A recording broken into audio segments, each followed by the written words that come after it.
Prelims பேட்டர்னை பற்றின பேசிக் டீட்டெயில்ஸை தெரிஞ்சுக்க இந்த வீடியோவை கம்ப்ளீட்டாக பாருங்கள்.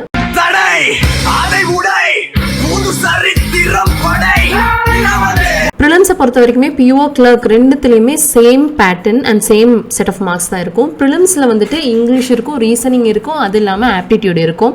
அண்ட் இங்கிலீஷில் என்னென்ன இருக்கும் அப்படின்னு பார்த்தீங்கன்னா காம்ப்ரஹென்ஷன் இருக்கும், எரர் ஸ்பாட்டிங் இருக்கும், இது இல்லாமல் சிங்கிள் கொஸ்டின்ஸ் நிறைய வரும்.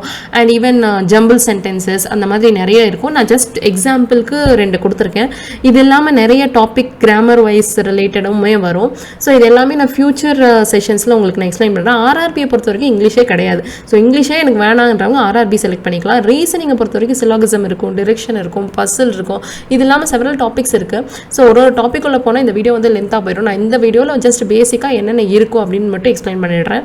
அண்ட் நெக்ஸ்ட் பார்த்தீங்கன்னா ஆப்டிடியூடில் வந்து சிம்பிளிஃபிகேஷன் இருக்கும், டிஐ இருக்கும், அப்ளிகேஷன் கொஸ்டின்ஸ் ஒவ்வொரு டாபிக் ரிலேட்டடாக இருக்கும். அது ஆவரேஜாக இருக்கலாம், இல்லை ப்ராஃபிட் லாஸாக இருக்கலாம், இல்லை எஸ்ஐசிஐ சிம்பிள் இன்ட்ரெஸ்ட் காம்பவுண்ட் இன்ட்ரெஸ்ட்லாம் இருக்கலாம். ஸோ இந்த மாதிரி நிறைய டாபிக்ஸ் இருக்குது.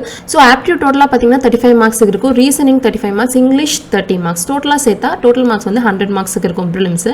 அதே வந்துட்டு நீங்கள் ஆர்ஆர்பியை கன்சிடர் பண்ணும்போது இங்கிலீஷ் இல்லை அப்படிங்கிறதுனால டோட்டலாக 80 மார்க்ஸ், 40 மார்க்ஸ் வந்துட்டு ரீசனிங் இருக்கும், 40 மார்க்ஸ் வந்துட்டு உங்களுக்கு வந்துட்டு ஆப்டிடியூடுக்கு இருக்கும்.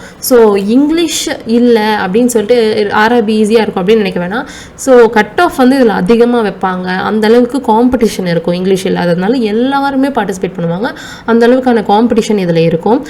ஐபிபிஎஸ், ஆர்ஆர்பி, எஸ்பிஐ, ஸோ இது எல்லாத்துக்குமே கட் ஆஃப் வெவ்வேறையாக இருக்கும். ஒவ்வொரு வருஷத்துக்கு ஒவ்வொரு அப்பியர் ஆகிறத பொறுத்து கட் ஆஃப் இருக்கும். ஐபிபிஎஸ், எஸ்பிஐ, ஆர்ஆர்பி எதாக இருந்தாலுமே பேட்டர்ன் அண்ட் ஸ்ட்ராட்டஜியை ஃபாலோ பண்ணால் கண்டிப்பாக சக்ஸஸ்ஃபுல்லாக வர முடியும். என்னோட வீடியோஸை பார்க்க மறக்காமல் சப்ஸ்கிரைப் பண்ணிக்கோங்க.